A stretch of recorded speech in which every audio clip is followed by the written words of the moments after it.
Welcome to the 16th episode of the Lebanese Physicians podcast. And today we will be talking about immigration law, especially with the recent match of a lot of foreign medical graduates in the US. Right now, that is the primary thing on their mind at this point is the visas that are needed to come over to the US. Today, we have two guests. We have Ms. Sarah Peterson Stansrud, who is an immigration lawyer and the founder of SPS Immigration Law in Minneapolis, Minnesota. And she has been a very active member of the American Immigration Lawyers Association and has been on the board of directors since 2012. She has also lectured extensively nationally and internationally on employment immigration law. And her specialty, actually, one of her major specialties is healthcare law in addition to other employment-based law. And also we have with us Dr. Wassim Abdallah, who is currently a resident and soon to be chief resident at the Indiana University School of Medicine, who himself is a foreign medical graduate and has been through the visa process in the past and will be going through it in the future, I guess, too. So welcome, Sarah, and welcome, Wassim.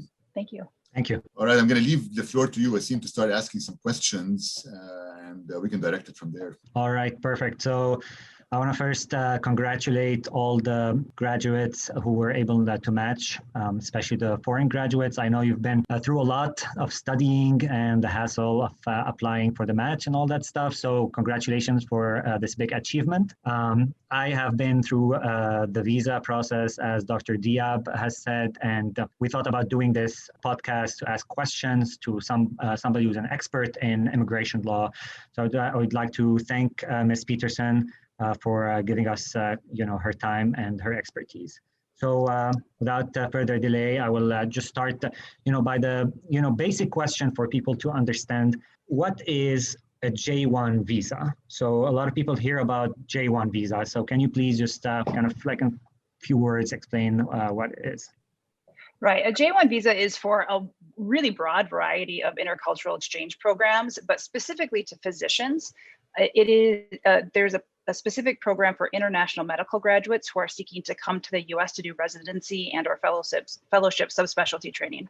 Thank you. So the question that a lot of people are asking now is, so how do I apply for a J1 visa? Where do I apply for a J1 visa? Sometimes, a Lebanese person who lives in Lebanon and did their med school in Lebanon applying to the U.S., that's kind of easy. They know they're going to apply in Lebanon in the U.S. Embassy. But what about if a foreign person is living in Lebanon, did their med school there, and that was their country of last residence? Would that be the place, would Lebanon be the place where they should get their paper and all that stuff to apply for a J1 visa, or they should go to their country of citizenship to do that? Right. So ECFMG, which we'll talk about, I'm sure, as we continue, they are the entity that regulates all J1 clinical physicians in the United States. And ECFMG expects a statement of need, which every J1 clinical physician has to have, to come from the country of permanent residence if you're living permanently in another country other than your country of nationality. So it really depends on, are you living permanently in a second country? Then the statement of need should come from that country and you should process through that country. All right, perfect. Thank you. So it has to be a permanent residency and not necessarily just a residency for, let's say, a couple of years. That should Correct. not be enough to get the statement of need from that country. Is that Correct. right? Yep. Their ECFMG is really looking for lawful permanent residence, and really that should be on the DS 2019, which is a form that all J1 clinical physicians receive. So Exactly. They really are looking for that permanent tie to a second country. So I have a specific question for Lebanon, because kind of like the situation is a little bit special. There are the Palestinian refugees or sons and daughters of Palestinian refugees born in Lebanon, lived in Lebanon, do not have the Lebanese citizenship. They basically don't have also permanent residency in the country. So, and at the same time, so it's a little bit complicated for them because that's the most common two combination. It's going to be either a Palestinian who lives in Lebanon or a Syrian also citizen who lives in Lebanon. Those two cases where there's a war in Syria, and sometimes it's hard for people to go and try to get those statement of needs. Is there any kind of guidance on that subject?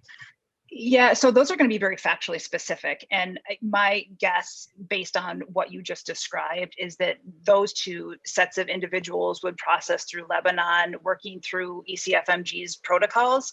But again, every situation is so unique that each individual is going to have to look at their set of circumstances. And ECFMG is a really good resource for any J1 physician to help you work through this entire process. All right, so perfect. So basically standing and contacting ECFMG, the J1 sponsorship kind of division, and asking them about your specific case, try to get an answer from them. Yes. All right, perfect. And we'll talk a little bit later about like other visas and maybe like other alternatives for people who have like a hard time finding like getting a J1 visa.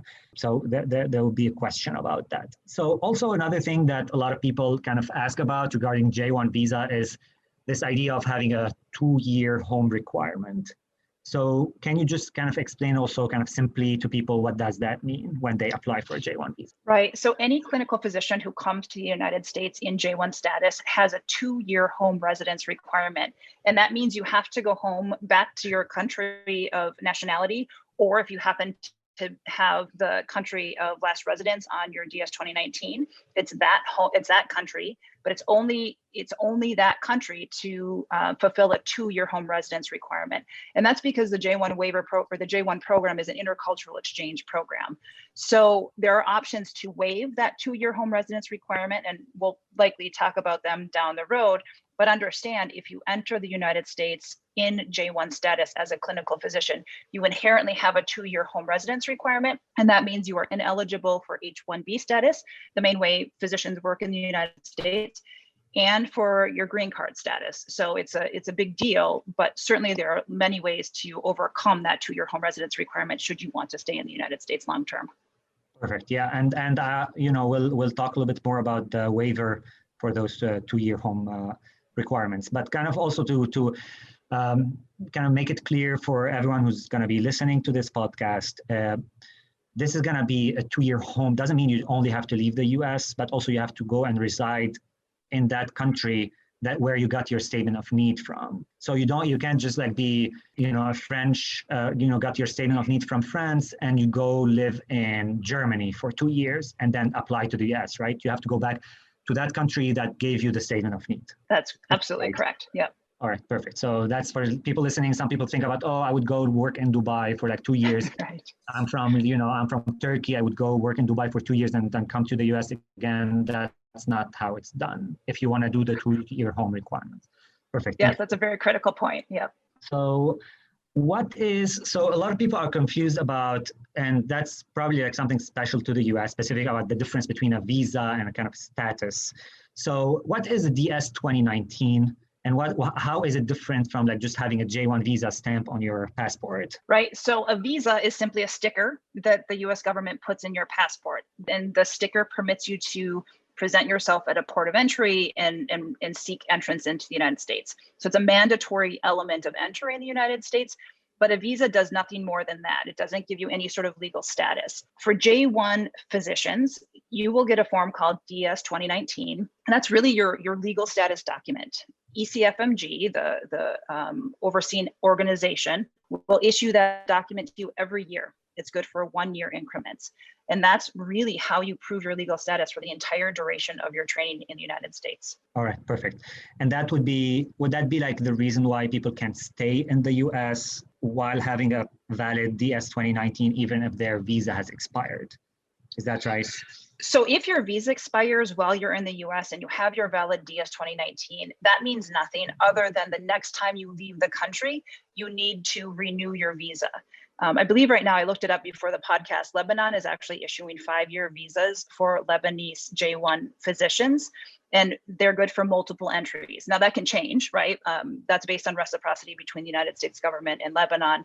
But again, depending on the length of your training program, the visa expiration doesn't do anything regarding your ability to remain in the country, but you always have to have a valid DS 2019. Which has to be renewed on a yearly basis, right? Correct. ECFMG will renew that working in conjunction with your training program each year. All right. And for how long can a person stay in the US if they, let's say, receive a valid first DS 2019 in like 2015? So if they change their status, let's say in between also, let's say in 2017, they were research scholars. Then in 2017, they changed their status to alien physician. Would that start the recount from the beginning of how many years they can stay in the US, or it's all combined? Yeah, good question. So keep in mind that physicians can do up to 5 years as a research scholar, but the government just clarified that if you do more than 3 years, they may not approve the change from a research scholar to a clinical physician. So keep that in mind if you are a physician who's doing the research piece of it now. Also keep in mind, you can never go from clinical physician to research scholar. So you can go from research to clinical, but not the other way. And so research, legally you can have up to 5 years, but really practically it's about 3 years and you should do the transition. And then the clinical J1 can be up to 7 years as long as you're making progress in your specialty or subspecialty training program. And then in exceptional circumstances, they will extend it for an 8th year. And then you really need a statement of need and a statement of exceptional circumstances from your sending government. And so those years on research scholar will be counted into the 7 years. No, sorry, just to be clear, they're separate buckets. So, okay. So really, I would say practically up to 3 years as a research scholar, and then up to 7 years as a clinical physician. Again, as long as you can only go for as long as your training program permits. Okay, so if you switch, let's say you were in 2015 a research scholar, 2017 you switch to clinical physician, you still have from 2017 7 extra years to do your training. Right, as long as it's in a progression, right? Yeah. Okay, perfect. So that would be like maybe 9 years on like J1 in the US. Could be, yeah. Okay, all right, perfect. That's a question that a lot of people ask. There's also one question I got is, what if somebody had a DS, let's say they came to the US on a research scholar and their contract for some reason was done for like 5 years, and they got a DS 2019 for 5 years, but then they decide after 2 years to switch to clinical physician. Would that cause an issue, or like it's just like those extra 3 years will not be counted? Yeah, I mean, again, so ECFMG will oversee this all. In my experience, ECFMG is pretty amenable to that sort of a switch as long as there's a reason for doing so. But that would be a situation, again, where you would want to reach out to ECFMG, because ECFMG is going to have to get confirmation from the US Department of State. So what is, and I know that's kind of more specific to the embassy, but what is a SEVIS fee? Because a lot of people get asked about it, and how many times do I have to pay it and all that stuff. So so there's a lot of government agencies, right? And so when you embark upon this process, you will start working with ECFMG in their system to register you and any dependents that you have. So you'll create that electronic portal. And then ECFMG will work in SEVIS, which is the Student and Exchange Visitor Information System. It's what we use for Js, for F1 students and whatnot. So SEVIS is the program that actually kicks out your DS 2019 every year. And you only have to pay the fee once if you are in the same program. So in other words, Wassim, you gave the example of a research J1 moving into a clinical J1. Those are different programs. And so that would be an instance where you pay SEVIS for the research side of it one time, and then SEVIS fee for the clinical side of it one time. But once you move into the clinical, even though you're renewing your DS 2019s each year, you're not renewing, you only have to pay that SEVIS fee once. All right. And is that the same even if somebody, let's say, matched into a fellowship and going somewhere else? Would they have to pay a new SEVIS fee, or they can just like rely on that first one that they paid? That is actually a question. I think it's only one time, but I don't have a concrete answer for that. All right, perfect. So basically we'll have to also like reach out to ECFMG, kind of make sure that this is, I guess I never thought about that, but yeah, thank you. I don't pay the fees, so I don't. Good for you, you're lucky. Another question also is, can I moonlight, and meaning like working in the US, extra shifts to make more money while I'm on a J1 visa? No, you are only authorized to work for your training program. And while your training program may send you to different sites, you're only authorized to work for the training program listed on your DS 2019. So now another question is regarding other visas. So people hear about other like options to come to the US. I know J1 is kind of the most common one used, but what are other visas that people can train to residency and fellowship in the US? And how are they different from the J1 visa? Yeah, so as I'm sure everyone is aware, oftentimes you have married couples, and one of them may be in J1. If you happen to be in that situation, the J2 permits a work authorization. So that's a very simple way, clean way to bring the family unit to the United States. But a different option is an H1B visa. And again, that's a professional visa for physicians and any other occupation. H1B is tricky for a couple of different reasons. So I've been doing this a long time. And when I first started out practicing in immigration law up to about 2005, it was a split between programs in terms of whether they would permit residents and fellows to come in J1 or H1B. But because H1B is so much more heavily regulated of a program, it costs more, there's just a lot more to it. More and more programs started forcing their residents and fellows to use the J1 program. So most likely it's going to be up to your program. I think there are very few programs left that actually let the physicians choose. They're going to tell you that you are coming in J1, or they actually let you use H1B. So again, it's up to your program. If you go to a program that permits H1B, remember H1B is limited for 6 years. And as Lebanese citizens, if you are able to extend your H1B status past that point, it would only be for 1 year, and it's a very limited situation when that happens. So if you're doing a residency in internal medicine or one of the primary care fields, you have 3 years in H1B to do the training, and then you have 3 years remaining to go work in your professional job and to go through the green card process. But like Wassim, you told me you're doing chief residency and then you're going on for your ID fellowship, you're going to run out of H1B time. And there may be other solutions for you, but that 6-year H1B limit really hurts a lot of doctors who subspecialize. And then another option is, again, if you're married, if your spouse has H1B, you may be able to get an H4 EAD. And then another option, which is less common, but usually international medical graduates are quite accomplished. You can look at O1, which is for individuals with extraordinary ability. And so that could also be an option that you could talk to with your program in terms of how to get through the residency cycle. Well, yeah, one thing, just to give my perspective of the H1B, because I came with an H1B visa, and I had that requirement where I did my 3 years of internal medicine, then my 3 years of fellowship, and I had to find a job at the end of my 5th year of training, actually. And then I had an audit and stuff like that. So I had to extend my stay based employment authorization document. So basically I had another legal way of staying, but then I had to go get my green card in Lebanon because I did not have a status right in the US at that time. So that was one of the downsides of the H1B at the time that I had. And I think just to kind of build on that, we all know we're living in a world of COVID, and embassies and consulates are shut down, and it's a lot, it's better to remain in this country. And so that 6-year limit really does create a hardship if you are going into subspecialty programs. Thank you. And obviously now we're going to kind of talk about and ask a few questions about the waiver, because that's, I know that most people who are going to be listening are just starting their residency now and just kind of to figure out how to come to the US now on a J1 or other visa.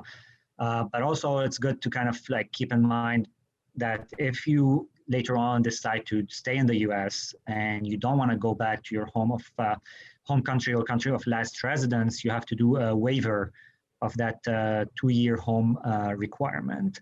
So can you just kind of give us a small, summary of the ways people can receive a waiver for those 2 years and actually stay in the US immediately after training and start working? Sure. So the most common way is called a Conrad waiver. Each state has up to 30 numbers it can use each year to issue waivers. And that requires that physicians work in a medically underserved area or provide services to patients coming from a medically underserved area. And you have to work for 3 years full-time in H1B status. So that's the most common ways. But remember when I was talking about how the programs really shifted from doing half and half of H1B and J1s, because there are so many J1 physicians seeking the waivers, the Conrad programs have become hyper competitive these days. And you really want to start, I would say by the end of your, by your 2nd year, if you're only doing an internal medicine specialty, you really need to be looking at Conrad waiver programs. Some really great alternatives to Conrad, though, because of that numerical limitation, is the Delta Regional Authority, the DRA, provides waivers. They also have a 3-year service obligation, but they're not limited numerically, and both primary care and specialists can apply. Also, a similar is the Appalachian Regional Commission. Same as the DRA, it's a 3-year service obligation. Both specialists and primary care can apply, not limited numerically. There's an HHS clinical waiver. Again, it has a 3-year service obligation only for primary care, but not limited. And they really expanded the program this year because of COVID. VAs have a similar waiver program, although they're a little trickier, and you should really talk to a lawyer about the VAs because physicians can get hung up. And then 2 really unique waivers, in particular, we were talking to Lebanese physicians. There is a hardship waiver, which requires that you show exceptional hardship to a US citizen spouse and or child. The really nice thing about a hardship waiver, it requires you to have bad facts to get your case approved, but you don't have a 3-year service obligation. So if you have a US spouse or child, and you have reasons to convince the government it would be really hard for you to go back home for 2 years, that could be a really great option. And then also there's a persecution waiver. It's sort of the same as asylum. It's a little, the standards are a little less expansive, but again, it doesn't have a 3-year service obligation. I will also say the most bizarre thing about the hardship and persecution waivers, they're waivers that are based on really, really bad facts, right? That you can't go home for a really compelling reason. You can't change status from J1 to H1B with those programs. You actually have to leave the country and then come back in the country with an H1B visa. So it's a weird sort of dynamic. But if you get any of the other waivers with a 3-year service obligation, you don't need to leave the country. You can change your status directly from J1 at the end of your training program immediately into H1B. And since you kind of touched a little bit on the J2 visa, let's say a person is married, a person who has a J1 visa married to a person who has now a J2 visa doing residency in the US. And that person on J1 visa received a waiver for the 2-year home requirement and found like a position. Can the J2 person immediately kind of look for a job and kind of switch to that H4 status and start working, or like what's the procedure for those people?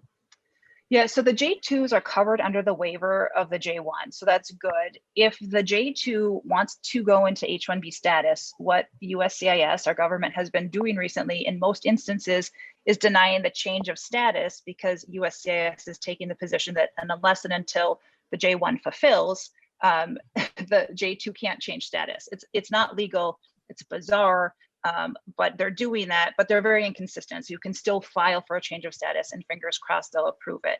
And then in terms of H4, you only get the H4 EAD if the H1B is sufficiently far enough along in the green card process, which usually takes a couple of years post-training. So H4 EAD is not something that would likely be immediately available to a spouse. And what about, let's say, somebody who was on a J1 visa, and let's say they already spent 7 years of training and now they want to continue for an extra year and they didn't apply for that exceptional extension, and they switch to an O1 visa, or let's say start like working on O1 visa. Does that give them a waiver from their 2-year home requirement? Unfortunately, no. The only thing that gets rid of that 2-year home residence requirement is if you go back to the country listed on your DS 2019 and fulfill the 2 years, or you get a waiver and you comply with whatever terms the waiver has. And similarly, Wassim, another question that I get a lot of the times is, I just married a US citizen. Can I just file for my green card? Not if you have the 2-year home residence requirement. You either need to fulfill it or you need to get a waiver. All right, and that applies also like to people who win the, visa lottery, like diversity visa lottery and all those stuff. That doesn't give you the right immediately. You'd rather be like somebody without any visa and like living in your home country when you win those, right? Right. I mean, it's bizarre. The only visa that gets over that 2-year home residence requirement is the U visa, and that's for victims of serious crimes. So, I mean, you can file that away. I've never actually had a physician who was able to use that, but it's the 2-year home residence requirement is a pretty binding obligation. So, and you mentioned something about Delta zones and the DRA. Can you explain a little bit more what what are those about? Is this like a federal agency or like? Yeah, so I'll admit I don't know the states off the top of my head. I always just go to their website, but they'll give you a map of all the qualifying areas within the DRA, the Delta Regional Authority. And if you can find an employer in that area, in that map zone, they can file a J1 waiver for you, and then you have your waiver. You have to work for 3 years in that area. And these, Delta Regional, that's a pretty underserved area, but it covers a wide variety of states. So really good options. And DRA and the Appalachian Regional Commission, they recently, in the last couple of years, opened up to specialists, which is also really nice for all of you who are subspecializing. And one question I get also from people on like O1 visa, let's say somebody again did not file or like try to get a waiver, did not receive it, works on O1 visa. Some people tell them you can go to your home country for like 3 months every year. And if you go to your home country and start like counting those months while you're in your home country, you can like in that meantime receive your waiver. Is that right? Sure. So the 2 years is cumulative, right? But you have to be physically in the home country. And I had a client years ago who she was in it long term, and remember, O1 is good for 3 years. And then usually it's extended for 1 year increments unless there's been a change to the job. So you're really looking at this long haul if you're just going back to Lebanon for 3 months at a time. So absolutely it's feasible, but you're in the long haul for that one. It takes a lot of years to get cumulative 2 years, right? Exactly. Perfect. I mean, those were like kind of the main questions that I had regarding the waiver. I don't know if you have anything to add, or Dr. Diab, if he has any, further No, I think what you guys discussed was, what you both discussed was great. I think it's important to know what kind of visa you're coming in on at the beginning, because that's going to impact how you're going to be able to stay in the US and apply finally for your green card and subsequent your citizenship status. So the initial visa will impact a lot afterwards. We don't think of that, but that's an important thing. Yeah, and the final thing I think I would say is that, when you're in your training programs, if you're only doing primary care, I would say, in the beginning or mid of your second year, you really should be looking for jobs and speaking with immigration counsel to make sure that you understand the full panoply of your options. I've been working with physicians my entire career, so about 20 years now, and it's changed tremendously over that 20-year period. So what we're talking about today may be very different in 2 years from now or 5 years from now, when each one of you is going through your waiver process and finishing up your training program. So start early, and you will be thankful. All right, thank you. Thanks to you both. This was a great discussion, and hopefully it will answer a lot of questions that come up for people. And if anybody has further questions, they can consult, I guess, with SPS Immigration Law or other immigration lawyers to help with their questions afterwards. But hopefully we answered a lot of the questions that people have on their minds at this time. Thank you very much. Thank you. Thank you, Ms. Peterson. Bye. Thank you, Wassim. Nice to meet you. Bye-bye. Nice to meet you too. Thank you, Dr. Diab. Thanks. Thank you.